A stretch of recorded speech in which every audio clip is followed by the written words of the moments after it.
नमस्कार, जय हिंद। मैं रोहित कुमार आपका स्वागत करता हूं इंडिया के सबसे बड़े education channel wifi study which is a part of academy. तो सुबह 6:30 बज चुके बच्चों, और आज जीके एक नज़र में, जैसा कि आपको मैंने बताया था कि एक दिन हम लोगों ने लैक के बारे में देखा, झील। आज देखेंगे नेशनल पार्क के बारे में। जो कमिंग एग्जाम होगा, जो भी एसएससी हो या रेलवे हो या डीआरडीओ हो, बहुत इंपॉर्टेंट है, बहुत इंपॉर्टेंट। एक न एक सवाल स्टैटिक जीके के रूप में पूछा ही जाता है। तो आइए देखते हैं। लेकिन क्लास शुरू करने के पहले आप बहुत परेशान होते हो, सर पीडीएफ कहाँ मिलेगा। पीडीएफ के लिए आपको कहीं नहीं जाना है, ये चैनल है, देख रहे हो, बिल्कुल इस चैनल में ज्वाइन करना, यहाँ आपको पीडीएफ मिल जाएगा। और ये गाइड, जीएस गाइड 1, यहाँ पे आप मैसेज करके कुछ भी पूछ सकते हो। और जीएस बाय रोहित बाबा, यहाँ पर आप पीडीएफ मिलोगे। कुछ भी नहीं करना है, बस केवल टेलीग्राम ज्वाइन कर लेना है। और ये हमारे शेड्यूल, यार जुड़ा करो। 5:35 में बिल्कुल मजा आता है। आजकल मैं करंट अफेयर पढ़ा रहा हूं जनवरी 2020 का, और रात 10:05 में SSC GK chapter wise practice, ये जबरदस्त। और railway NTPC GK main channel wifi study, जुड़ा करो यार।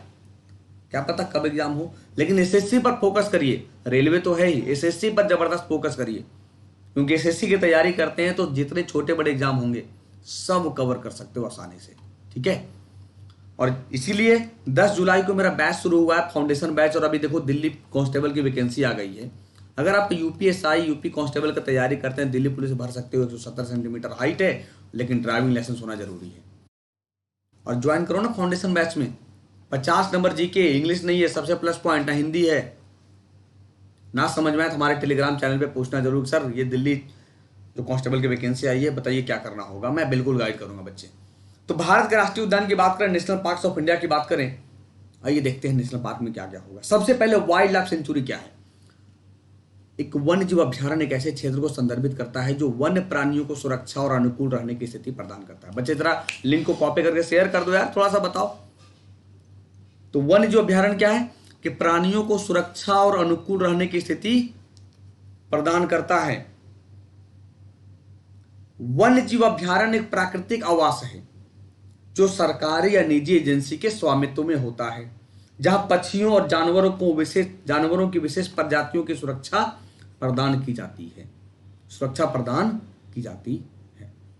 जबकि नेशनल पार्क की बात करेंगे कि ऐसा क्षेत्र, एक ऐसा पारिस्थितिकी तंत्र जो वनस्पतियों, जीवों, परिदृश्य आदि के पूरे सेट को सुरक्षा प्रदान करता है। यानी उसके तुलना में नेशनल पार्क बड़ा क्षेत्र में फैला होगा।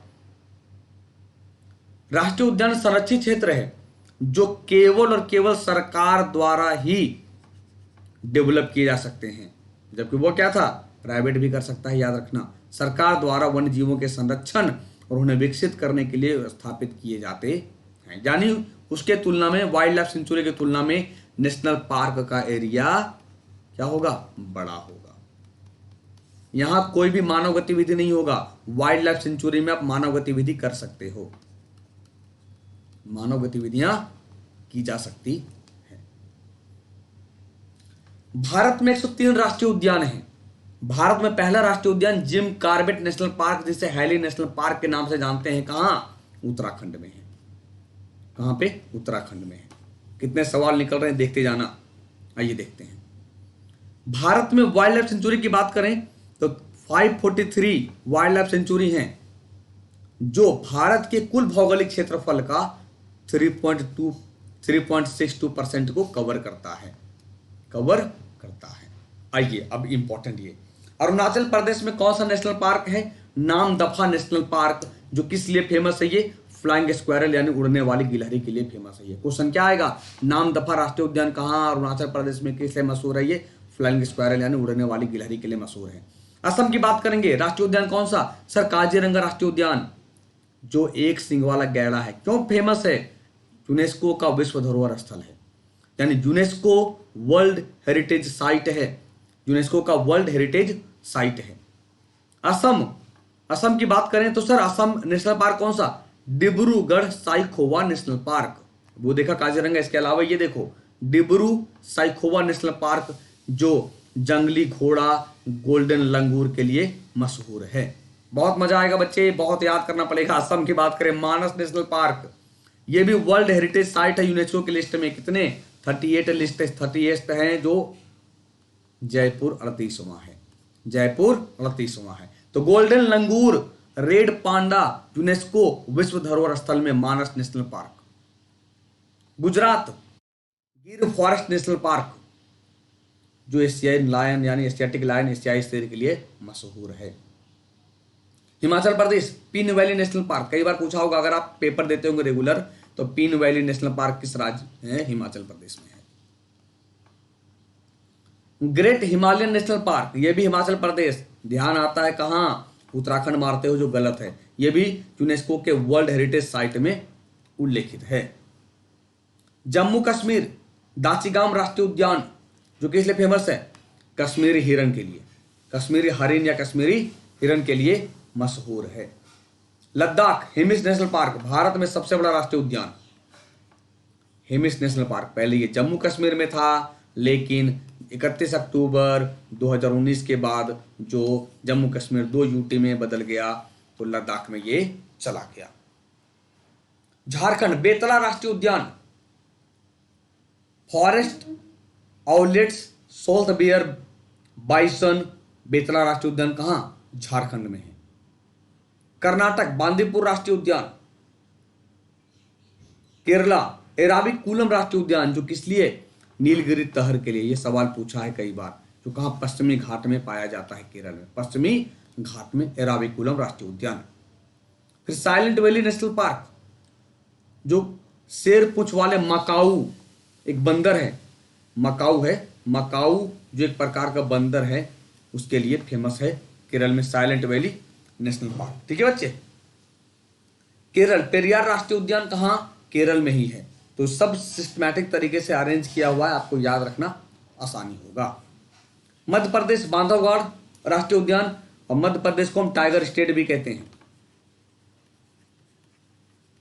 क्योंकि 2967 टाइगर पाए गए हैं। उनमें से सबसे ज्यादा कहां? मध्य प्रदेश में पाया जाता है tiger. Pench national park, Kanha राष्ट्रीय उद्यान, कान्हा नेशनल पार्क। संजय गांधी राष्ट्रीय उद्यान, ये कहां है? ये महाराष्ट्र में है। संजय गांधी नेशनल पार्क महाराष्ट्र में लोकेट है। Manipur, Keibul Lamjao national park, north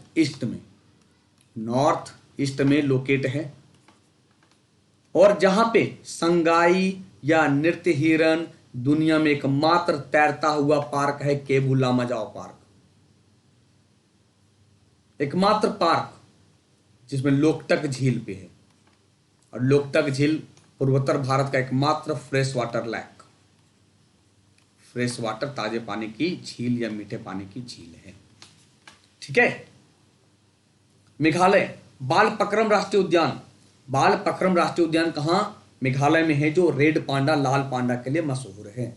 Meghalaya में नोकरेक भी है, मेघालय में नोकरेक नेशनल पार्क भी है, जो रेड पांडा के लिए मशहूर है, जो यूनेस्को के वर्ल्ड बायोस्फीयर रिजर्व में लोकेट है। ओडिशा, भितरकनिका राष्ट्रीय उद्यान, जो मैंग्रोव, खारे पानी का मगरमच्छ। राजस्थान, केवलादेव नेशनल पार्क, यह भी यूनेस्को का वर्ल्ड हेरिटेज साइट में लोकेट है। राजस्थान में डेजर्ट नेशनल पार्क भी राजस्थान में है, जो ग्रेट इंडियन बस्टर्ड के लिए मशहूर है, सारस पक्षी कहते हैं। सिक्किम की बात करें तो खंगचेंदजोंगा नेशनल पार्क, खंगचेंदजोंगा नेशनल पार्क, ये कहां? मस्क डियर के मशहूर है, यूनेस्को के विश्व धरोहर स्थल है। ठीक है। तमिलनाडु में मुकुर्ती राष्ट्रीय उद्यान, मुकुर्ती राष्ट्रीय उद्यान तमिलनाडु, यह भी नीलगिरी तहर के लिए मशहूर है। उत्तराखंड, नंदा देवी नेशनल पार्क, यह भी यूनेस्को की विश्व विरासत स्थल है, नंदा देवी, और यूनेस्को में विश्व बायोस्फीयर रिजर्व है, हिम तेंदुआ हिमालयी क्षेत्र के लिए मशहूर है। उत्तर प्रदेश में दुधवा नेशनल पार्क लखीमपुर खीरी में लोकेट है। ये कहां? लखीमपुर खीरी में लोकेट है। पश्चिम बंगाल, सुंदरबन वन्यजीव अभ्यारण्य, जो यूनेस्को का विश्व विरासत स्थल है, जो रॉयल बंगाल टाइगर्स के लिए मशहूर है, ये सुंदरबन वन्यजीव अभ्यारण्य। पश्चिम बंगाल में जल्दापारा नेशनल पार्क भी है जो भारतीय गैंडे के लिए मशहूर है। अंडमान में saddle peak national park, saddle peak सबसे ऊंची चोटी अंडमान निकोबार का। तो ये था आज का सेशन। कैसा लगा सेशन आज का? अगर सेशन अच्छा लगा हो तो लाइक करना, शेयर करना अपने दोस्तों के साथ, और एक बार सोचना कि सर क्या मैं गलत कह रहा हूं फाउंडेशन कोर्स के लिए, क्योंकि आप रेलवे का भी एग्जाम देंगे, डीआरडीओ का भी देंगे, एसएससी का भी देंगे, पुलिस का भी देंगे। सर मेरी गारंटी है अगर आप फाउंडेशन कोर्स में ज्वाइन करते हैं तो। अब ऐसा नहीं कि जरूरी है, अगर आपको लगता है कि सर मुझे जरूरी है तब ज्वाइन कर सकते हो, ना तो फिर जिनको जरूरी है वो तो ज्वाइन करेंगे बच्चे, क्योंकि एक बार पूरा सिलेबस आपको पढ़ना ही पड़ेगा, दूसरा कोई ऑप्शन नहीं है डियर। ठीक है, और अगर आप जुड़ना चाहते हैं तो आप मुझे मैसेज कर सकते हो मेरे टेलीग्राम पे, और अनअकैडमी पे कोई भी सब्सक्रिप्शन लेना हो तो आप BA 10 बाबा 10 कोड यूज करके 10% का लाभ उठा सकते हो। जिसकी